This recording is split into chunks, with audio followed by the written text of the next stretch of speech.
बोलो सतगुरुदेव की जय। बंदी छोड़ कबीर साहेब की जय। बंदी छोड़ गरीबदास जी महाराज की जय। स्वामी रामदेवानंद जी गुरु महाराज की जय। सर्व संतों की जय। सर्व भक्तों की जय। धर्मी पुरुषों की जय। श्री काशी धाम की जय। श्री छुडानी धाम की जय। श्री करौथा धाम की जय। श्री बरवाला धाम की जय। सत साहिब। गरीब नमो नमो सतपुरुष को नमस्कार गुरु की नहीं। सुर नर मुनि जन साधुआ संतों सर्वस दी नहीं। सतगुरु साहिब संत सब दंडोतम प्रणाम। आगे पीछे मध्य हुए तिनको जा कुर्बान। नराकार निर्विषम काल जाल भय भंजनम। निर्लेपम निज निर्गुणम अकल अनुबे सुंदनम। सोहम सुरति समाप्तम सकल समाना निर्तल। उज्ज्वल हिरंबर हरदमम बेपरवा अथा है वार पर नहीं मध्यतम। गरीब जो सुमरै सिद्ध होई गणनायक गलताना। करो अनुग्रह सोई पारस पद परवाना। आदि गणेश मनाऊं गणनायक देवन देवा। चरण कमल लौलाऊं आदंत करूं सेवा। परम शक्ति संगीतम रिद्धि सिद्धि दाता सोई। अवगत गुण अतीतम सत्य पुरुष निर्मोही। जगदम्बा जगदीशम मंगल रूप मुरारी। तन मन अर्पों शीसम भक्ति मुक्ति भंडारी। सुर नर मुनि जन ध्यावे ब्रह्मा विष्णु महेशा। शेष सहस मुख गावे पूजे आदि गणेशा। इंद्र कुबेर सरीखा वरुण धर्म राय ध्यावे। समर्थ जीवन जी का मन इच्छा फल पावे। 33 कोटि आधारा जावे से 88। उतरे भवजल पारा कट है यम की फांसी। 33 कोटि आधारा जावे से 88। उतरे भवजल पारा कट है यम की फांसी। कर जोरूं विनती करूं धरूं चरण पर शीश। गुरु राम देवानंद जी महाराज ने दियो नाम बख्शीश। कोटि कोटि सिजदा करूं कोटि कोटि प्रणाम। चरण कमलम राखियो मैं बांडी जाम गुलाम। जय इब कै सतगुरु मिलें सब दुख आखूं रोए। चरणों ऊपर शीश रखूं कहूं जो कहनी हो। कबीर गुरु जी मिलेंगे पूछेंगे कुशलात। आद्य अंत की सब कहूं अपने दिल की बात। गुरु जी तुम ना भूलियो। गुरु जी तुम ना भूलियो चाहे लाख लोग मिल जाएं। हमसे तुमको बहुत है तुमसे हमको नहीं।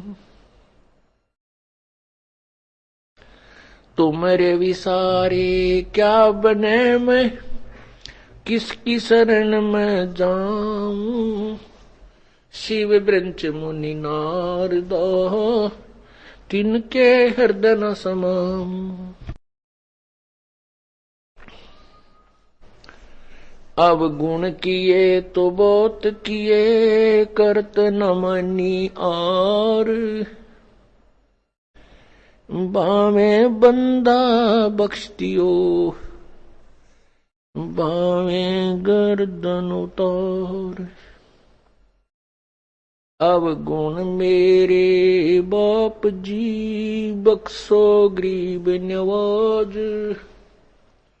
जो मैं पूत कपूत हूँ, बोर पिता को लाज। मैं अपराधी जन्म का, नक्सक बड़े विकार। तुम दाता दुख भंजना, मेरी करो संभार।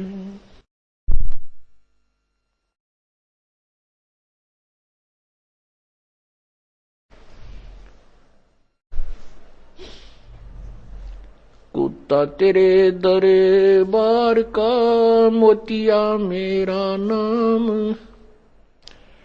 गले प्रेम की जेवड़ी, जहाँ खेचो वहाँ जाऊं।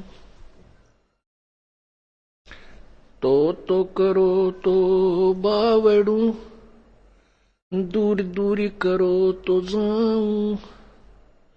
जो राखो तो ही रहूं, जो देवो सो खाऊं।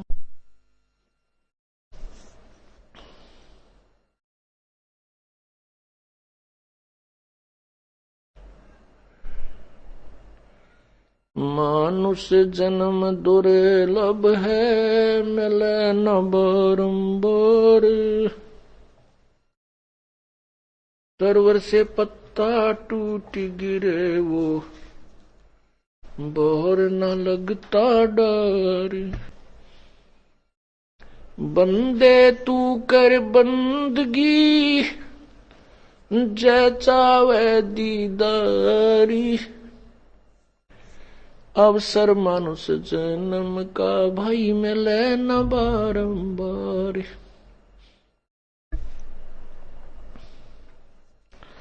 मानुष जन्म पाके,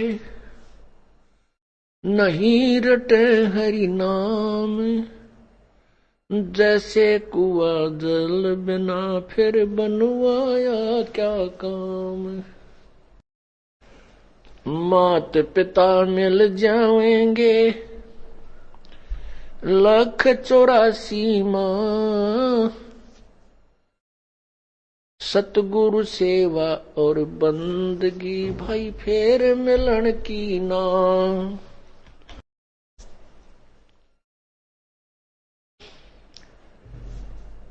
पृथ्वीपति चकवे गए, जिनके चक्कर चलंत। ये रावण सरीखे कौन गिने, ऐसे गए अनंत।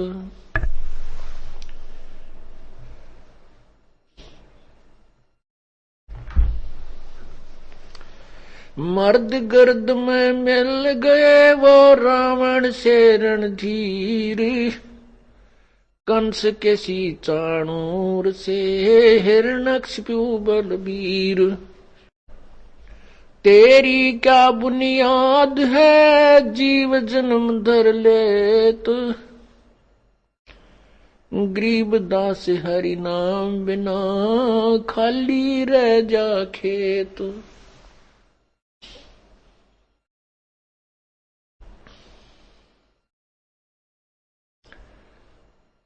राम नाम रटते रहो, जब तक घट में प्राण। कबहू तो दीन दयाल के, बिनक पड़ेगी कान। सर्व सोने की लंका होती, रावण से रणधीरम। एक पलक में राज विराजीव, जम के पड़े जंजीरम। मन तो सुख के सागर चल रे,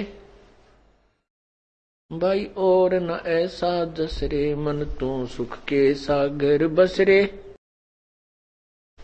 और न ऐसा जस रे मन तू सुख के सागर बस रे भाई, और न ऐसा जस रे।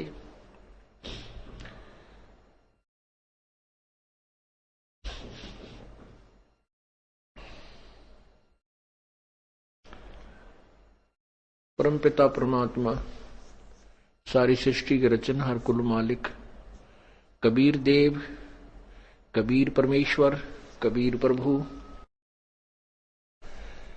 अल्लाहु अकबर, अल्लाहु कबीर, अल्लाह कबीर, हक्का कबीर, या इसको कहो रब्बा कबीर, रब कबीर, अपनी अपनी भाषाओं में अपने क्षेत्रीय ज्ञान के अंदर उस परम पिता के नाम है। उनका वास्तविक नाम कबीर देव है। कबीर देव, कबीर साहब, देव माने साहब, परमात्मा, परमेश्वर। वेदों में से कबीर देव, कबीर अग्नि, कबीर मितोजा, अमितोजा, कबीर अमितोजा। अमितोजा का अर्थ होता है जिसकी शक्ति का कोई वार पार ना हो। कबीर अमितोजा अर्थात जिसकी शक्ति का कोई वार पार नहीं है, वो परमात्मा कबीर है, कबीर है। वेदों में कबीर देव, कबीर अग्नि, कबीर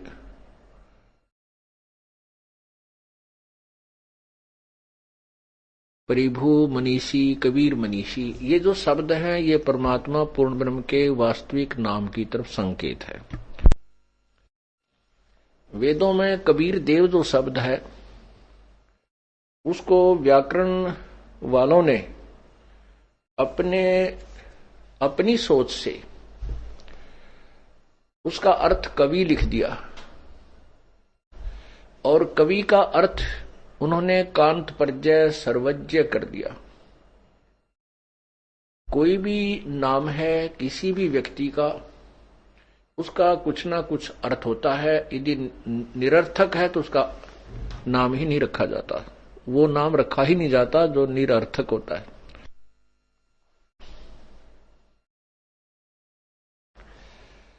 क्योंकि वेद भाषा जो है ये प्रभु दत्त है, और व्याकरण भाषा को समझने के लिए अन्य विद्वानों द्वारा अपनी ही अटकलबाजी है। व्याकरण गलत हो सकती है, भाषा गलत नहीं है। भाषा जिसने बनाई है वही बता सकता है, क्योंकि कवि यदि कवि का अर्थ करें तो कवि एक काव्यकार होता है, और उस कवि का अर्थ फिर हम सर्वज्ञ भी करें, दोनों नहीं हो सकते, क्योंकि कवि सर्वज्ञ नहीं हो सकता। कवि का जहां अर्थ करेंगे तो वो कवि काव्यकार की तरफ संकेत होता है, और जहां कबीर देव, कबीर अग्नि, कबीर मनीषी, कबीर अमितोजा, ये जो शब्द हैं ये परमात्मा पूर्ण ब्रह्म की तरफ, उसके वास्तविक नाम की तरफ है कि वो कबीर अग्नि, कबीर परमेश्वर, कबीर देव, कबीर प्रभु, कबीर साहब। जैसे परमात्मा अपने वास्तविक नाम से सन 1398 अर्थात संवत 1455 में प्रकट हुए, अपना वास्तविक कबीर देव नाम लेकर, कबीर साहब नाम लेकर के, कबीर नाम लेकर के। इससे पहले वेदों में कबीर देव, कबीर देव, कबीर अग्नि बहुत से शब्द हैं जो प्रभु की तरफ संकेत करते हैं। यजुर्वेद अध्याय नंबर 29 के मंत्र 25 में स्पष्ट किया है कि वह परमात्मा जो अपने वास्तविक ज्ञान का स्वयं ही संदेशवाहक बनकर प्रकट होता है, सह त्वम कबीर देव, वो स्वयं कबीर असी परचेता, वो कबीर है, वो कबीर परमात्मा है जो इस सब का वास्तविक ज्ञान देता, सबको चेताने के लिए आता है। और ऋग्वेद मंडल नंबर 9 के सूक्त नंबर 96 96 में, और मंत्र नंबर 16 से लेकर के 20 तक उस कबीर परमेश्वर की महिमा का वर्णन है। उसमें दोनों शब्दों को क्लियर किया है कि जहां कबीर गिरह शब्द है वो कबीर वाणी की तरफ संवेद, कबीर वाणी की का परम वो है, बोध है। जहां केवल कवि नाम पदवी, उसके बारे में लिखा है कि जो पूर्ण परमात्मा कबीर है वो प्रसिद्ध कवि भी की उपाधि भी प्राप्त करता है, क्योंकि वो अपनी महिमा यानी परमात्मा पाने की अपनी महिमा को ही वो काव्यों के माध्यम से, लोकोक्तियों के माध्यम से, निवचनानी लोकोक्तियों, शब्द, दोहों के माध्यम से, श्लोकों के माध्यम से उच्चारण करके बोलता है, ऊंची आवाज में गरजता हुआ बोलता है। इसलिए उसको प्रसिद्ध कवि की उपाधि दे दी जाती है, लेकिन वो होता है परमात्मा है। मंडल नंबर ऋग्वेद मंडल नंबर 9 सूक्त नंबर 96 में मंत्र नंबर 16 में कहा है कि हे परमात्मा, आप अपने उस वास्तविक नाम के विषय में जानकारी दें जिससे हमारा इस प्राणियों का कल्याण हो। उसके 17वें में कहा है कि वो कबीर परमात्मा है और वो उच्चारण करके अपनी महिमा को स्वयं ही बोलता है, गरज गरज के बोलता है। कबीर गिरह वो कबीर वाणी, और उनके फिर 18 में लिखा है कि वो परमात्मा तीसरे मुक्ति धाम में विराजमान है, तेजो में शरीर युक्त है। और वो परमात्मा जब बालक रूप धारण करके आता है, बड़ा होकर के अपनी महिमा की वाणी स्वयं ही उच्चारण करता है। उससे संत रूप में प्रगट अर्थात ऋषि रूप में प्रगट परमात्मा के द्वारा उच्चारण की गई उन वाणी, वो कबीर गिरह कबीर वाणी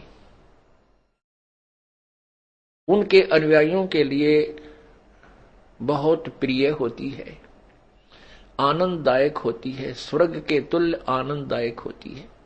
उनके उसके अनुयायी जो उसकी वाणी को, उनके ज्ञान को ग्रहण करके उनका अनुसरण करते हैं, उनके अनुसार साधना करते हैं, फिर उस वाणी को बड़े प्यार से श्रद्धा के साथ उच्चारण करते हैं, पढ़ते हैं।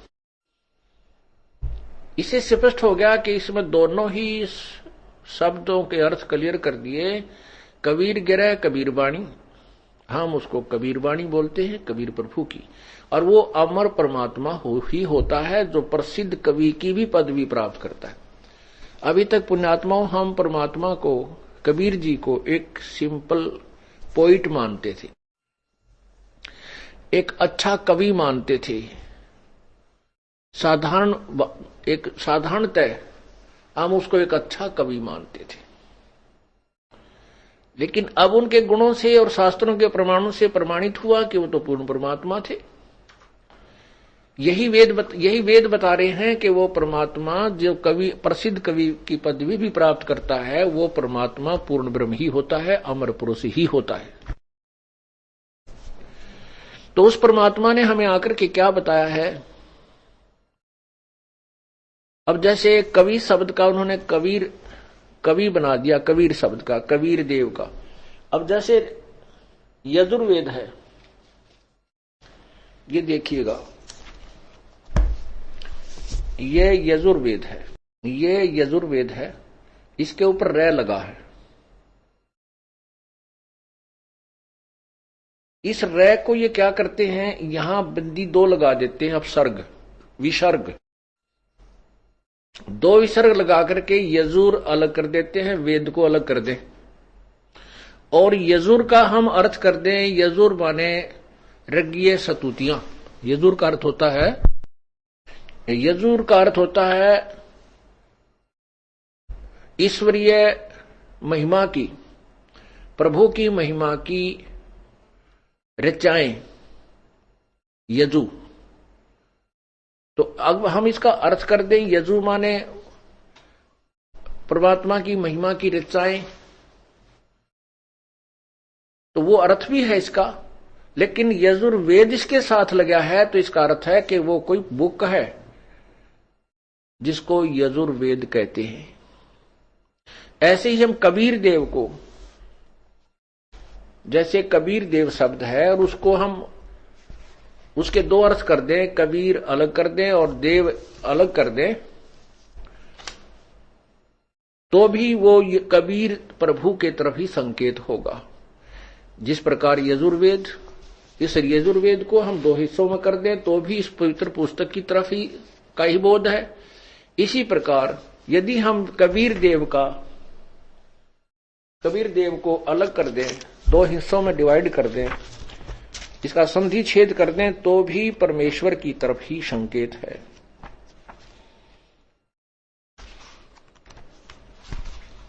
ये देखिएगा, ये परमेश्वर का सार संदेश बुक के अंदर आपको इसकी विस्तृत व्याख्या मिलेगी दूसरे अध्याय में। ये यजुर्वेद आपने देखा, इसके दो हिस्से कर दिए। ये यजुर्वेद है,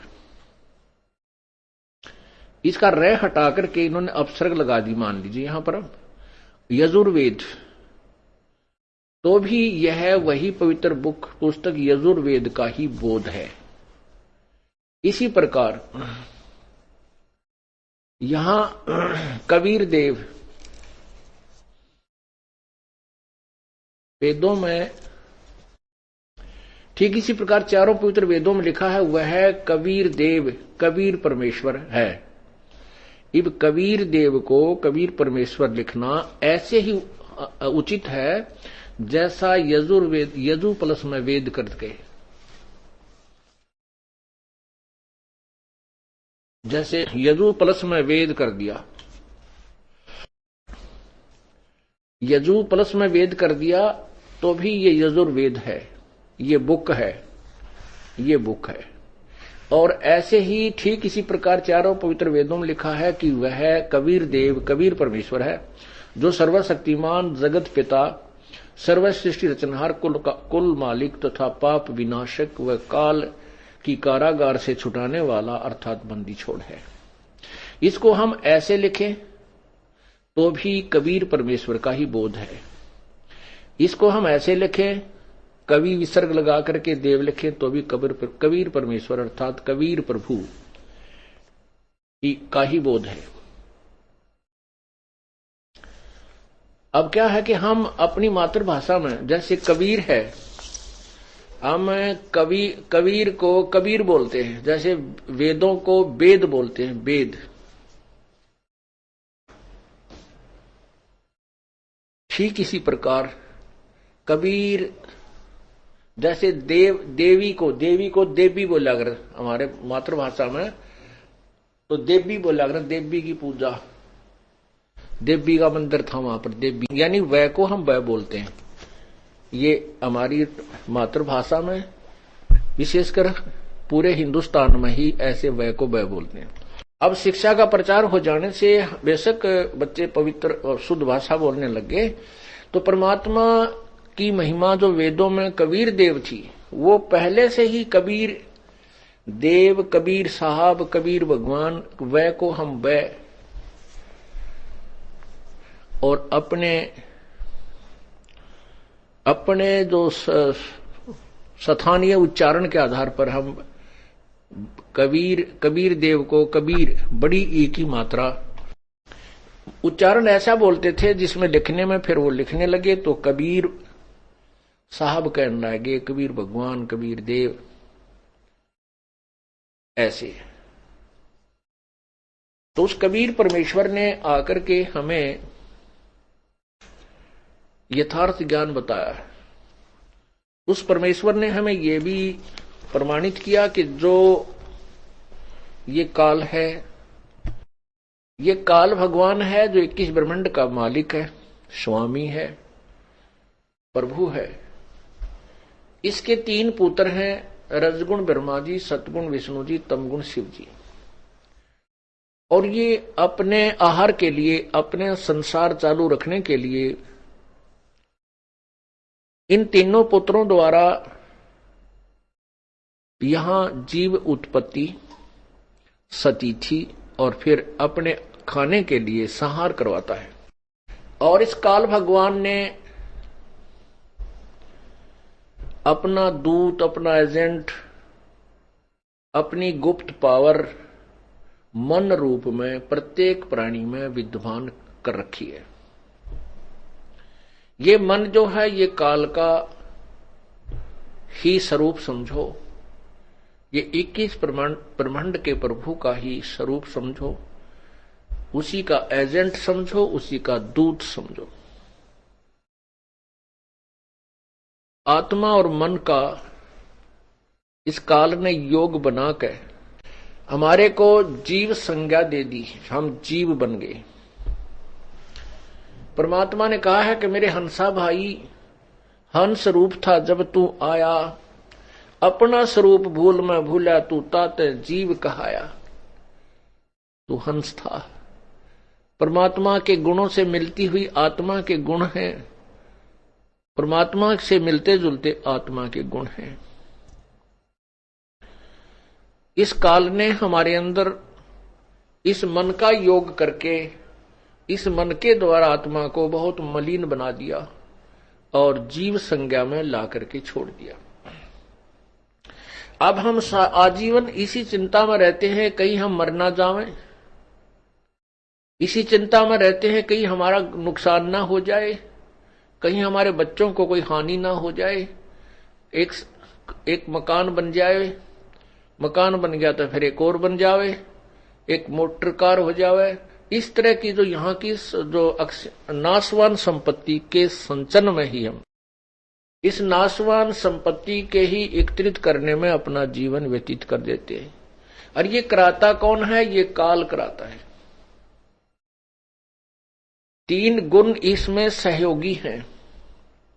रजगुण ब्रह्मा जी द्वारा सभी जीव प्रेरित होकर के उसकी शक्ति से अंदर से गुप्त रूप में ऐसा प्रभाव बनता है कि ये जीव अपने आप संतान उत्पत्ति के लिए प्रेरित हो जाता है और इतना प्रबल हो जाता है कि ये फिर आगा पीछा नहीं देखता। पशु प्राणी तो बलात्कार करते ही हैं, मनुष्य जीवन में भी ये चूकता नहीं। ऐसा क्यों है? कितना घिनौना कर्म ये मन करवा डालता है। क्योंकि काल भगवान ने संतान संतान उत्पत्ति करवानी ही करवानी है। ठीक है, मनुष्य समाज एक समझदार बुद्धिमान है, इसने अपनी मर्यादा बना ली, लेकिन संतान उत्पत्ति करने के लिए बाध्य है। ये काल के द्वारा, मन के द्वारा बाध्य किया गया है।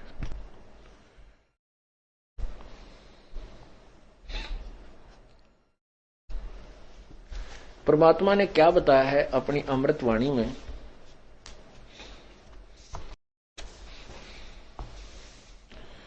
कबीर मन के मारे बन गए, बन तज बस्ती हेत,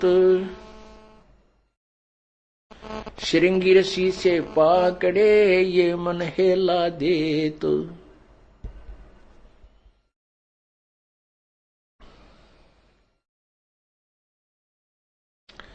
ग्रीव मन के मारे बन गए, पारा ऋषि परवान, पुत्री से संजम किया या मन की खोटी बाणे। एक समय पाराशर ऋषि जो वशिष्ठ जी के पौत्र थे और शक्ति ऋषि के पुत्र थे, उसके विषय में शवशम वेद बताता है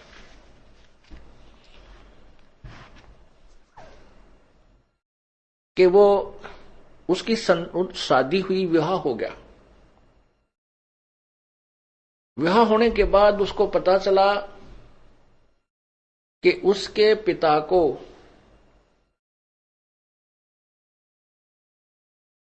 एक अन्य जाति के व्यक्तियों ने मार दिया था। इसलिए वो शादी के तुरंत बाद घर त्याग कर जंगल में सिद्धि शक्ति प्राप्त करने के लिए जाने लगा। उसकी पत्नी ने कहा कि अभी तो हमारा विवाह हुआ है, संतान उत्पत्ति कर लेते हैं, उसके बाद आप साधना पर चले जाना। वो नहीं माना, अपनी पत्नी को समझाया कि मैं अच्छी साधना करके आऊंगा तो अच्छी संतान उत्पन्न होगी। कहने का भाव है कि वो अपनी पत्नी को ये कहकर चला गया कि मैं वहां जाऊंगा जंगल में और कुछ दिन साधना करने के बाद मैं अपनी सुक्रम शक्ति तेरे पास भेज दूंगा किसी कौवे के माध्यम से, और वो मंत्रित होगी, आप विधिवत उसे ग्रहण करना, वो उससे तुझे संतान उत्पन्न हो जाएगी। अब वो जंगल में चला गया। उसने 1 वर्ष के बाद ही अपना वीज शक्ति मंत्रित करके सिद्धि से, सिद्धि एक ऐसी प्रबल शक्ति होती है, वो कुछ क्षेत्र के स्थान को जो ना वातानुकूल बना देती है।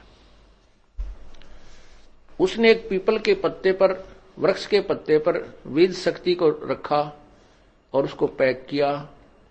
एक कव्वे को समझाया कि तो मेरी पत्नी को देख रहा, उस पर एक ताड़ पत्थर के ऊपर पूरा लेख लिख दिया। वो कौवा उसकी वीज शक्ति को लेकर जा रहा था। एक दरिया के ऊपर से गुजर रहा था। दूसरे कौवे ने सोचा ये कोई मांस का टुकड़ा लिए जा रहा है। उस दूसरे कौवे ने उसके ऊपर आक्रमण कर दिया। उनकी छीना झपटी में वो उस पात्र में पैक वीर्य दरिया में गिर गया। वो एक मछली ने खा लिया। उस मछली के गर्भ रह गया। 9 महीने के बाद एक मछियारे ने, जो नाविक का काम भी करता था, वहां व्यक्तियों को आर पार निकाल देता था दरिया से, मैं अपनी मेहनताना करता था, मजदूरी करता था, नाविक था।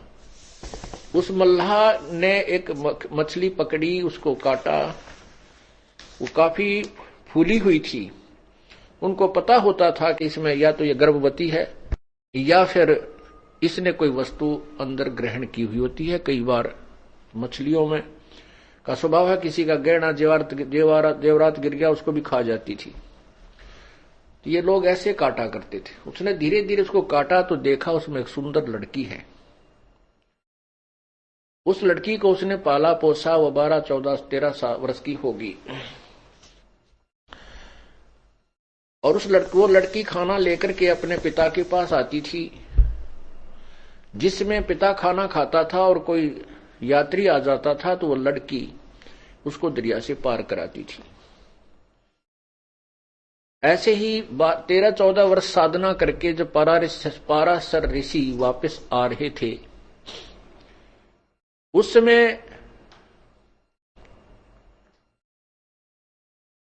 वो लड़की जो उसी की लड़की थी, पाराशर ऋषि की लड़की थी, उसी की बीज शक्ति से मछली में उत्पन्न हुई थी।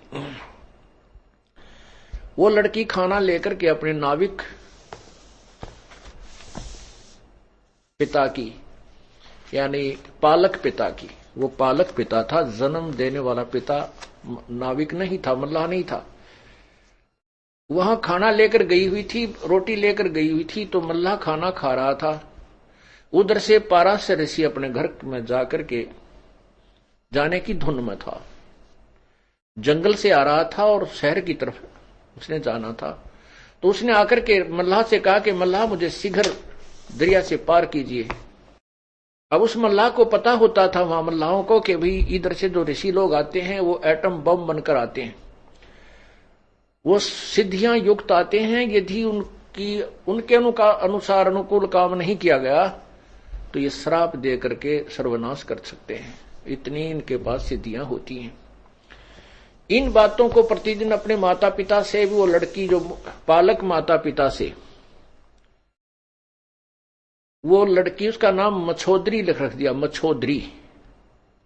मछोदरी माने मछली के उदर से उत्पन्न होने वाली, मछली के पेट से उत्पन्न होने वाली मछोदरी। वो मछोदरी भी उस पालक माता पिता से सुना करती थी कि ये ऋषि बड़े श्राप दे देते हैं, जिसको श्राप देते उनका विनाश हो जाता है, जिनको आशीर्वाद देते वो फल जाते, उनको लाभ बहुत होता है। इससे वो लड़की भी पूर्ण परिचित थी। जो ही वो पाराशर ऋषि वहां पहुंचे, उसने मल्लाह से कहा कि मुझे दरिया से पार करो। मल्लाह कहने लगा, रिसीवर मैं आहार कर रहा हूं और भोजन से उठना अन्नदेव का अपमान है। इससे ऋषि लोग भी परिचित थे, क्योंकि पहले अकाल बहुत गिर जाते थे, परमात्मा तुरंत सजा दे देता था, पापी लोग थोड़े होते थे। तो उसने कहा कि आप अपनी कन्या को भेज दीजिए,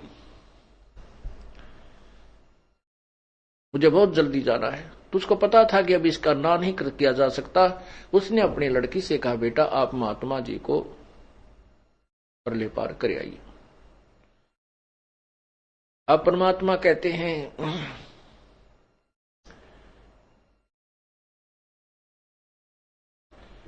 मन के मारे बन गए पारा ऋषि परवान, पुत्री से संजम किया भाई मन की खोटी बाण।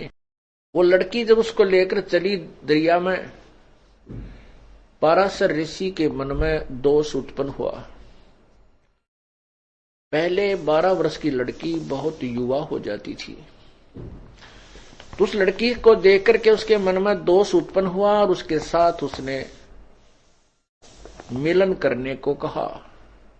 लड़की ने कहा कि मेरे अंदर से बदबू आ रही है स्वामी जी, आप पवित्र हो, मैं एक शूद्र की लड़की हूं, आप ब्राह्मण हैं। लेकिन ये मन रजोगुण प्रभावित होकर के उस ब्रह्मा जी के रजोगुण के दबाव में सब कुछ भूल जाता है। ना उसको उसमें जाति याद रहती है, ना उसका परिणाम याद रहता है। ये जीव के बस का नहीं है। ये रजोगुण ब्रह्मा के द्वारा जो काल ने उसके अंदर शक्ति पैदा की हुई दी रखी है, रजोगुण बनाया है, उसकी शक्ति का प्रभाव प्रत्येक प्राणी में है। जैसे कोई शराब पी लेता है तो उसके बस की बात नहीं, वो क्या बोल रहा है, कैसे कदम लड़खड़ा के रख रहा है, वो उसका दोष नहीं है, वो उसके बस की बात नहीं है। ऐसे ही रजोगुण का इंजेक्शन उसका जबरदस्त लग गया। उसने क्या किया, गंगा का जल उठाया और मंत्रित किया, लड़की के छींटे लगा दिए। उसकी वो जो मछली के पेट से उत्पन्न होने से जो उसमें मछली वाली गंध आ रही थी, दुर्गंध, वो खत्म हो गई, समाप्त हो गई। फिर लड़की ने कहा कि हे रिसीवर, चारों ओर लोग देख रहे हैं, ऐसे आपको लज्जा नहीं आती। उसने क्या किया, गंगा का जल उठाया और मंत्रित किया, चारों तरफ छिड़क दिया। कुछ क्षेत्र में धुंध ही धुंध हो गई। कहने का भाव यह है कि वो अपने जिस दुष्कर्म को करने का प्रयत्न कर रहा था उसने किया, और वो उसी की पुत्री थी। लड़की ने यहां तक बता दिया था कि मेरा मछली से जन्म हुआ। इस बात का उसको भी पता था कि तेरी बीज शक्ति कव्य के से छिन जाने से, गिर जाने से एक मछली ने प्राप्त की। उसको यह भी पता था कि ये ऐसी मंत्रित बीज शक्ति है, इससे संतान होगी ही होगी। उसको ज्ञान होते हुए, महर्षि होते हुए, तो भी वो अपनी उस मन पापी को नहीं रोक सका। अर्थात कहने का भाव जो दास का है कि इसमें रजोगुण इतना प्रभावित कर दिया जीव को, मैं काल ने, कि ये संतान उत्पत्ति करा के ही छोड़ देगा, चाहे कोई किसी तरीके से करे। यहां पर सभी कार्य बलात् करवाए जा रहे हैं। ये जीव नहीं समझ सकता इस काल के इस भयंकर जाल को। ये तो परमेश्वर आए हैं, उन्होंने हमें बताया था। उन्हीं की अमृतवाणी आज हमारे लिए साक्षी है, प्रमाणित है। और जिन महापुरुषों ने परमात्मा को पाया है, उसका साक्षात्कार किया है, उनकी अमृतवाणी भी वही प्रमाण दे रही है जो परमात्मा ने स्वयं किया। तो क्या कहते हैं, ग्रीव मन के मारे बन गए पारा ऋषि परवान, और बेटी तैं संजम किया या मन की खोटी बाणे।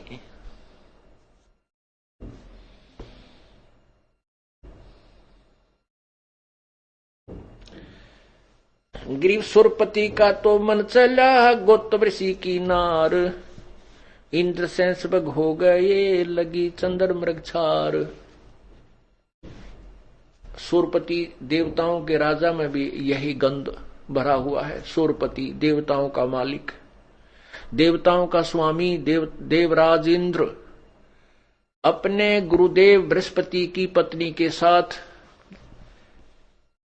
ऐसे ही उसने मुंह काला किया, धोखा देकर के गौतम ऋषि का रूप बनाकर गया।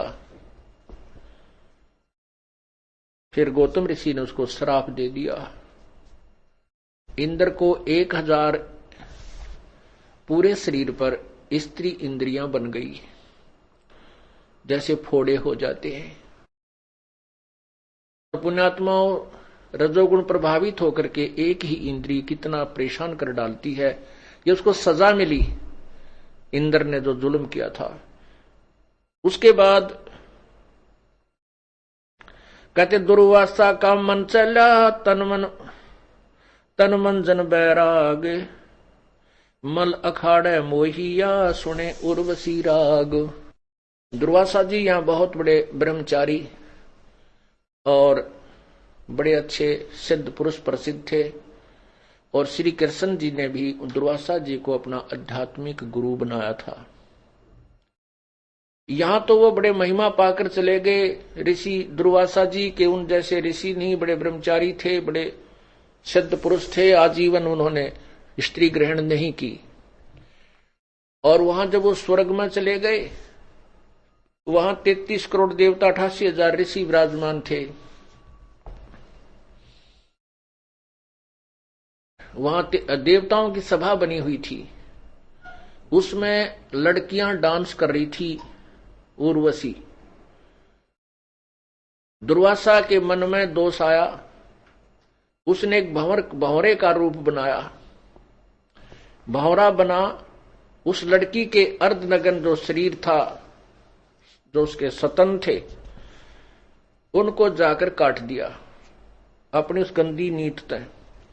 अब जैसे किसी के भी कोई ततैया बहड़ लड़ती है या कोई मक्खी काटती है, मच्छर काटता, हाथ से जाता, तो लड़की ने डांस करते करते जो ही उसको पीड़ा हुई तो उसने ऐसे हाथ मार दिया। हाथ मारा तो वो बूंद नीचे गिर गया, भंवरे रूप में ऋषि दुर्वासा जी। और उसके नीचे गिरा तो सभी ने पता था कि ये दुर्वासा की सीट खाली है, यही बनकर भंवरा गया था। वो नीचे पड़ा तो सभी हंसने लगे और उसकी नालायकी का मजाक उड़ाया, क्योंकि वहां देखो विकार सभी में है। 21 ब्रह्मांड में कोई भी प्राणी विकार रहित नहीं है, चाहे को कितनी बात बनावे। तो दुर्वासा अपने आप में ज्यादा सिद्ध था और ज्यादा समर्थ मानता था अपने आप को, इसलिए उसने अपने उस प्रभाव का नाजायज फायदा उठाया। अब देखो यहां इस कालजार में कहते हैं निरंजन धन तेरा दरबार, जहां तनक न्याय विचार। अब उस लड़की ने अपने बचाव में हाथ मार दिया था, के जुल्म हो गया जो उसके साथ बदतमीजी करने आया था। फिर वो नीचे जब गिरा, पटाखा उठा, उठ के खड़ा हो गया, दुर्वासा बन गया और श्राप दे दिया कि तू गधी बनेगी। अब वो उर्वशी का जब समय आया, शरीर छूट गया और वो गधी की योनि में चली गई। परमात्मा कहते हैं निरंजन धन तेरा दरबार। यहां तो लाठी वाले की भैंस है, चाहे इस पृथ्वीलोक पर देख लो, चाहे स्वर्गलोक में देख लो, और चाहे महास्वर्ग में जाकर देख लो, उनके इतिहास देख लो। तो परमात्मा कहते हैं ये मन जो है काल का दूत है, ये अप्रत्यक्ष रूप में काल ही समझो।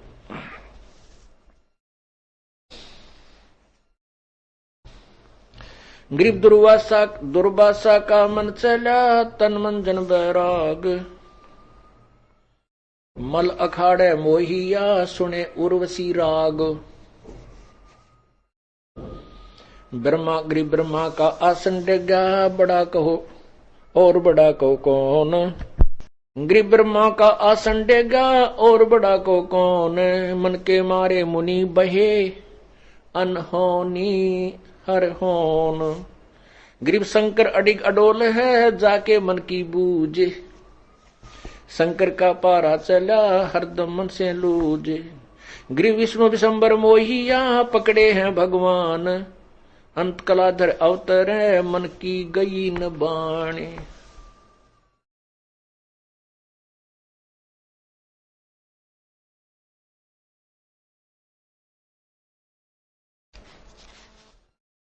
गरीब जुगन जुगन के दाग हैं ये मन के मैल मसंडे। भाई नहाए से उतर नहीं 68 तीर्थ दंड।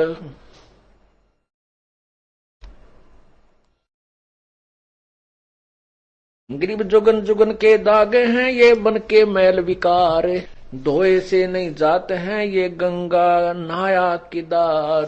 चाहे गंगा में नहा ले चाहे केदारनाथ में जाकर उस सरोवर में उस जोड़ में नहा ले, ये मन के मैल नहीं जा सकते। मन का गंदापन ये बाण खत्म नहीं हो सकती। ये तो परमात्मा के ज्ञान से भक्ति के प्रभाव से ही नष्ट हो सकती है, इससे निष्क्रिय हो सकती है। परमेश्वर ने अपनी भी लीला की है।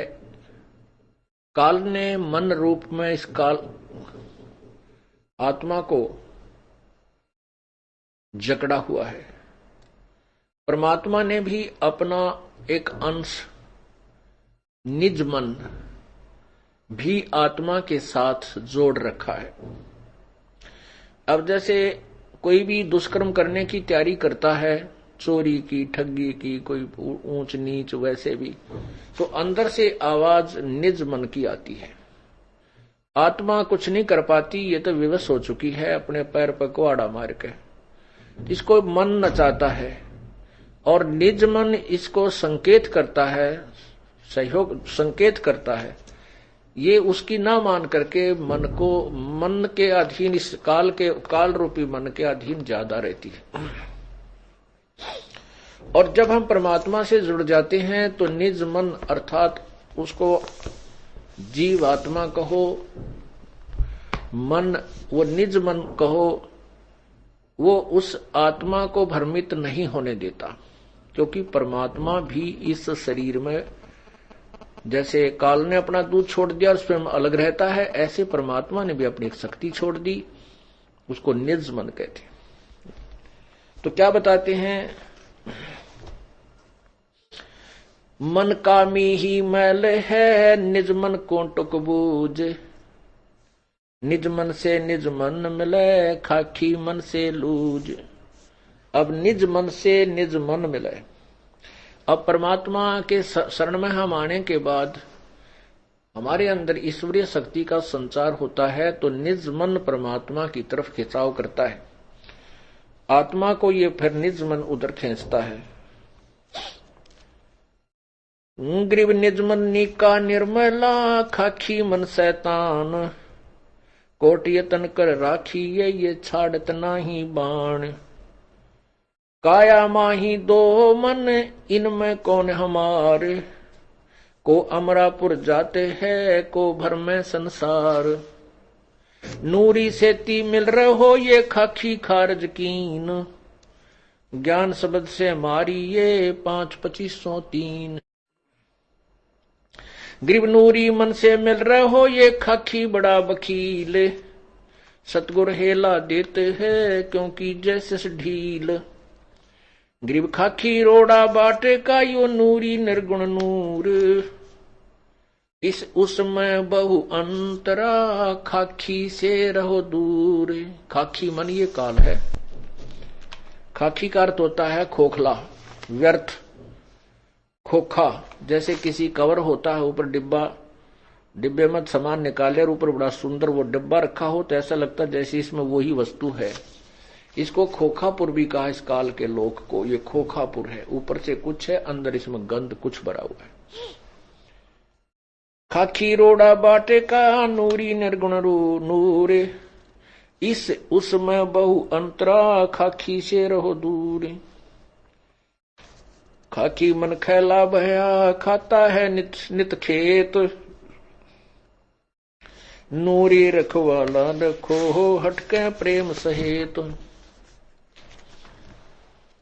अब परमात्मा कहते हैं, जब हम प्रभु पूर्ण परमात्मा के ज्ञान से परिचित हो जाते हैं, उस समय इस मन को हम कैसे मारते हैं, कैसे इसका जो बचाव करते हैं, इससे क्या बताते हैं। रोहो रो हरे मन मारूंगा, ज्ञान खड़क संघारूंगा। डामा डोल न हुजे रे, तुझको निज धाम न सूझे रे। सतगुर हेला देवे रे, तुझे भवसागर से सिखेवे रे। 84 तुरत मिटावे रे, तुझे जम से आन छुड़ावे रे। कहा हमारा की जय रे, सतगुरु को सिर दी जय रे। अब लेखे लेखा होई रे, ये बहुर न मेला कोई रे। शब्द हमारा मानो रे, अब नीर खीर को छानो रे। तू बहज मुखी क्यों फिरता रे, अब माल बिराना हरता रे। तू गोला जात गुलामा रे, तू बिसरा पूर्ण रामा रे। अब दंड पड़े सिर तो ही रे, तै अगली पछली खोई रे।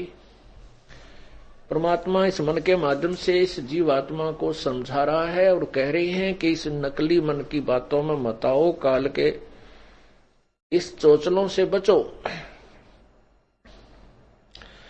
अन्यथा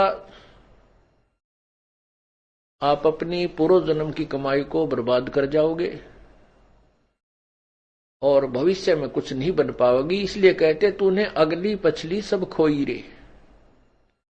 पीछे वाली जो पूर्वजन्म की कमाई थी, जिसके कारण तुझे मानव शरीर मिला, इससे आपने आगे और पुण्य कमाने थे, परमात्मा का नाम लेना था, पुण्य करने थे, पूरे सतगुरु की शरण ग्रहण करनी थी। वो ना करके इस मन के अधीन हो करके और यही बीड़ी शराब मांस तंबाकू सांगसनी में देख जाग के कोठी बंगले कार खरीद के इसको बर्बाद कर रहा है, अपनी पूर्व जन्म की कमाई को, और भविष्य की बना नहीं रहा। क्योंकि यदि भक्ति कर रहा है तो शास्त्र विरुद्ध कर रहा है, वो भी व्यर्थ है। तू गोला जात गुलामा रे, तू बिसरा पूर्ण रामा रे। कहते मन तू निकम्मा हो गया और उस पूर्ण परमात्मा को भूल चुका है। दंड पड़े सिर तो ही रे, तै अगली पिछली खोई रे। तेरे सिर पर दंड पड़ेगा, तू 84 लाख योनियों में कष्ट उठाएगा। कृत गनी तू बड़ुआ रे, तुझे लाग गए साहेब कड़ुआ रे। इस मन को परमात्मा कह रहे हैं कि तुझे रागनी अच्छी लग गए, फिल्मी गाने बढ़िया लगे, माया जोड़ने के लिए कितना प्रयत्न करवा ले, रात और दिन झूठ कपट, खड़ा होकर रुके मारे जा, ले 2 के 20, 10 के 20, 10 के 20, और 2 घंटे नो के भगवान भी याद कर ले, कति नहीं अच्छा लगता, इसने रुचि ही नहीं बनती। तो यहाँ क्या कहते हैं, मन करत गनी तू बड़ुआ रे, तुझे लाग गए साहेब कड़ुआ रे। तुझे भगवान कड़ुआ लग रहा है। मन मारूंगा मैं दाना रे, सतगुरु शमशेर समाना रे। अरे मन तन काट जलाऊं रे, दिखे जा आग लगाऊं रे। अरे मन अजब अलामा रे, तन बहुत बिगाड़े कामा रे। हैरान हवानी जाता रे, सिर पीटे ज्ञानी ज्ञाता रे। कहते इतना उस्ताद है ये काल का एजेंट मन। ज्ञानी और ज्ञाता बड़े बड़े ऋषि सभी सिर पीट रहे हैं, इनसे ऐसी ऐसी भयंकर गलतियां करा देता है और संसार में निंदा के पात्र बनते हैं और फिर ये पछताते रहते। कबीर मन के मते ना चालिए, मन है पक्का दूत, ले छोड़े दरिया में फिर जावे हाथ से छूट। अब जैसे विश्वामित्र तप कर रहा था, इंद्र ने उर्वशी भेज दी, उसके साथ रही पत्नी रूप में, फिर एक कन्या का जन्म दे करके उस नवजात कन्या को उसी के पास छोड़कर चली गई और कह दिया, ऋषि जी तेरा और मेरा इतना ही संयोग था, पाल तेरी बेटी ने, तू काय का ऋषि है, घर से चला था क्या करने के लिए और यहां कर बैठा क्या, ऐसा कहकर वो निकल गई। उसका नाम शकुंतला रखा। उसको फिर कण्व ऋषि के पास विश्वामित्र ने छोड़ा। उसके बाद फिर साधना की, फिर ब्याह करवाया।